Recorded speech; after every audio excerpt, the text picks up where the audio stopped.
Mark Stone climbing up 8 spots from last year to number 20 on this year's list. Stone putting up 61 points in 55 games this past season. One of 6 players to record 50 or more points in each of the past 7 seasons. Also one of just 4 players to score 20 or more goals in each of the last 7 seasons as well, and has the distinct honor of being the first ever captain for the Vegas Golden Knights, being named the C in the start of the 2020-21 season. Mark Stone, the captain for Vegas, checking in on our countdown at number 20, one of the best 200-foot players we have in the NHL today. And I think that's what you think about the most when you think of Mark Stone, and that's his ability on the defensive end of the ice. I mean, he's a perennial Selke finalist, in my opinion, and should be for years to come. But he could put up offense, and he had one of his greatest offensive productive seasons this past season. And what I find really unique about this is, for the Vegas Golden Knights, he's driving offense from the wing. There's not many guys in the league that do that. I mean, you could talk about a lot of point getters that get points on the wing, but usually they have a big-time centerman or a equivalent center iceman to play with. That's not necessarily the case here in Vegas, so I love his ability, what he brings to the table. It's almost like a Patrice Bergeron in my mind, not just because of the defensive and offensive ability, but when you put him over the boards, you know exactly what you're going to get. I will say this, though. The playoffs weren't too kind in the series, that they lost to Montreal.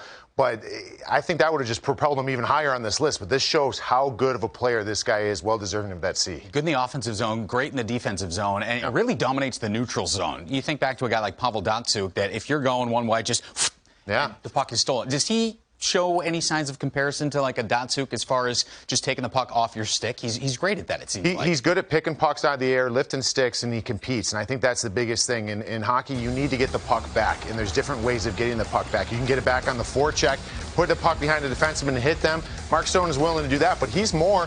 He'll sneak up behind you, pick your pocket, get going the other way. That transition game and his ability to do that is off the charts. And the thing I love about him that's not measured in any kind of statistic of any sort is when he scores goals, right there, woo! He's fired up. He's always fired up. I mean, this guy brings a level of competition to the group every single night, and I don't think you can measure that on paper. It's something that he brings a big heart to this squad. Look at the bottom there, 258 takeaways, the most of any player in the NHL over the last 3 seasons. Mark Stone kicking off our countdown at number 20. There you have it, Mark Stone at number 20.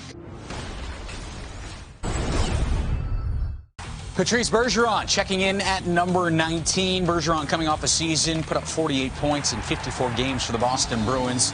Was a runner-up to Alexander Barkov for the Selke Trophy, the 10th consecutive year. That's right, 10 straight years that Bergeron has been a finalist for that award. He's finished within the top 5 in the Selke voting in 12 straight seasons. It's unbelievable. He's one of 3 players to score 20 or more goals in each of the last 8 years, joining Brad Marchand, his line mates, and Alex Ovechkin of the Washington Capitals. Patrice Bergeron, when you think of the Selke, it seems to go hand in hand. Selke, Bergeron. Yeah, and when you're in a top 5 for 12 years, like you mentioned, 12 straight years, that's going to do something for you. And the thing I love about him, and I just talked about with Mark Stone, is you know what you're going to get, right? So let's just say some of the most creative offensive players in the league, sometimes offense dries up, and sometimes there's players in this league that are so gifted offensively, but they don't really offer all that much after that. That's not this guy.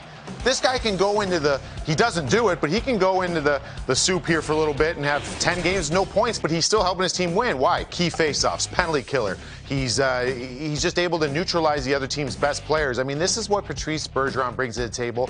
He, in my opinion, will be on this list till the day he hangs up his skates. He's that good, that well-respected across the league. I love Patrice Bergeron, and there's no mistake. He's got some serious talent around him on the perfection line. Yes. But I think he's the straw that stirs that drink. Interesting. If you had a clutch situation, Game 7, time winding down, you had to win a face-off draw on your own end, would this be the guy you send there? Led the entire league in face-off winning percentage last year, 62%, and 12 straight seasons above 50%. Why is he so good and so effective? Because he cares about those intangibles, right? He works on those aspects of the games the great players do. We've talked about it. It's been well documented. Sidney Crosby wanted to get better in those areas. What did he do? Put the work in, and he got better. And Patrice Bergeron, it seems like it comes natural to him, but don't be mistaken. He works at this. You don't just wake up and just decide to be awesome. Like, you have to work to get there, right? And I love that part about him. That's why he's got that C. And this Boston Bruins team is going to be competitive with that kind of leadership. And The other part I want to chuck in there too is chuck it. The big Z wore that C for a long time, yeah. and we knew Patrice was a leader on this squad. But now that's a lot of pressure. It's no pun intended. I mean, it's big shoes to fill. It really is. But it also is just as far as the personality and the calmness to bring to the team. I think this guy did a heck of a job. You go back to that top line in Boston, along with Pasta and Marchand, and you said he's kind of the one that stirs that drink. Why do you think so? What does that look like on the ice? Well, I just think that he's a little bit of the glue there, right? So he's going to get the puck back for his team, and he's going to force those turnovers on the opponent. Why? Because he's one of the best defensive players in all of the world. So he's going to get the puck in our hands. When it's in our hands, I've got 88 on one side, I got 63 on the other. Those are some good complementary pieces. I can kick it one side, Pastrnak can tickle the rafters, put it in, or you can have Marchand go through the other team and drive the net hard and score goals. So this is the best line in all of hockey. He's a big reason why. All right, Patrice Bergeron, captain of the Boston Bruins, checking in at number 19. Mitch Marner climbing the ladder on our ranking. He was 21st last year, inside the top 20 this year at number 18. Put up 67 points in 55 regular season games. Finished fourth among all NHL skaters in assists with 47 and points with 67. Also led all NHL forwards in time on ice per game at 22 minutes and 26 seconds. The only player in Leafs history to record 40 or more assists in each of his first 5 seasons, the one and only Mitch Marner, checking in at number 18. Elusive on the ice, fun to watch on the ice, and one of the best passers that we have in the game today. What makes him so brilliant out there? His offensive IQ it's through the roof. I mean, the way he sees offense and creates offense, generates offense, there's not many that can do it like him. And that's the thing that is really special about this guy. When you look at the most assists since the start of 18-19, that's some really nice company there. Wow. That's great company. And Mitch Marner's 24 years old. It's only going to get better, J-Mo. It's only going to get better for this guy. And it's about learning how to do that now in the playoffs. And that's all part of this. That's part of the struggle here and part of the learning of the Toronto Maple Leafs. But when you look at him, whether it's on the power play, 5-on-5, he just generates offense no matter where he goes and what he does on the ice. And the other things I like about him, he's willing to block shots. He can be used as a penalty killer at times. Like he's a guy that can be used in many ways. And a primary assist is one of the more underrated stats for me in the NHL. You see one guy running away with it in Connor McDavid. But again, fantastic company. So this leads me to my next point. What do you got? It drives me nuts that he's taken the brunt of the Toronto Maple Leaf struggles. Yeah. Yes, can he be better in the playoffs? Yes, he's 24. He's going to figure it out. But to pin it on this kid, you're talking about at the beginning of this, at the top of this, all-time, his ranking, all-time Toronto Maple Leaf. You're talking about one of the most storied franchises of years in hockey. And this guy is that good. Trust me, Toronto fans, turn the volume up. He's part of the solution. He's not the problem.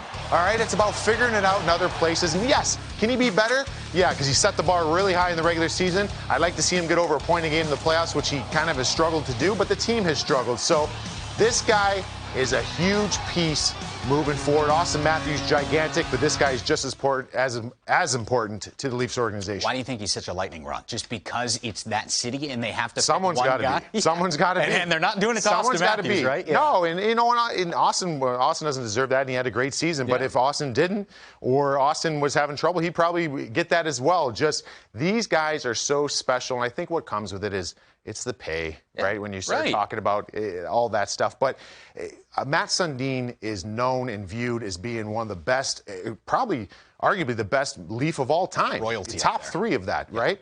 And I love Matt Sundin, class act. But he didn't provide anything to Toronto that this guy hasn't done. You know what I mean? This guy's got a chance. So just give him time. He's 24 years old. I love where he's at on this list. And if he can get some playoff success, I think he can get up even higher. All right. He's at 18. We'll see where he goes maybe next season. Mitch Marner at 18.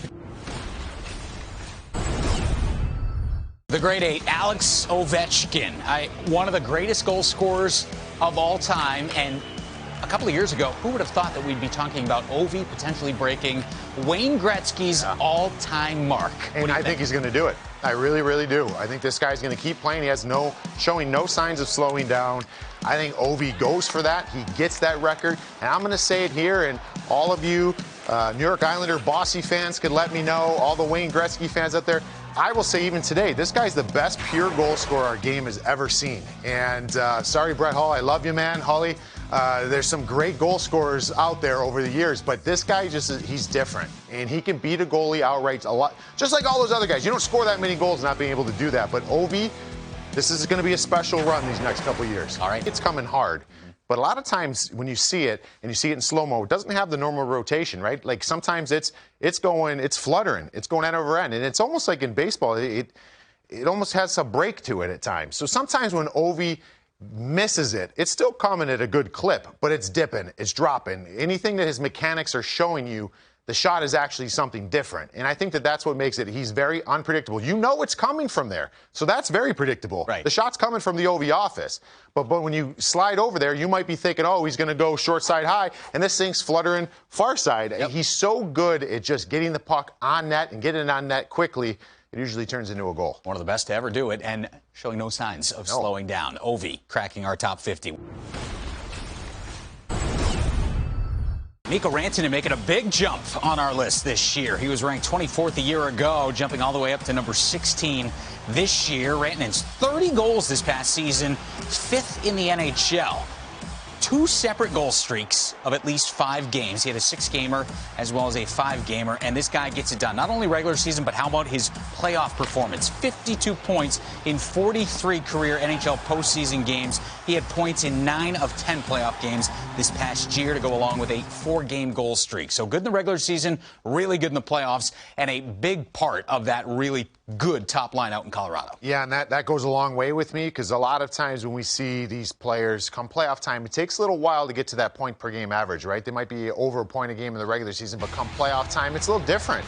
But this guy's got the size, and he's got the ability to play in traffic and still generate offense in the playoffs. Like you mentioned there, he's got great numbers over a point a game in the playoffs. But the big thing for me with this guy is every single year that he's been in the league, his goal per game average has gone up. So this year, we saw 30 goals in 52 games. I never in my mind would have thought Mikko Rantanen as being a top-end goal scorer in this league. Not that he doesn't know how to score goals. I just wouldn't consider him the top end. Maybe I should start doing that, because he's playing himself into that. He was number 5 in the league in goals this past year. But like I said, when you keep improving that part of your game and look at the players he gets to play with surrounding him, that's right. You mentioned it's arguably the 1B best line in hockey there out in Colorado.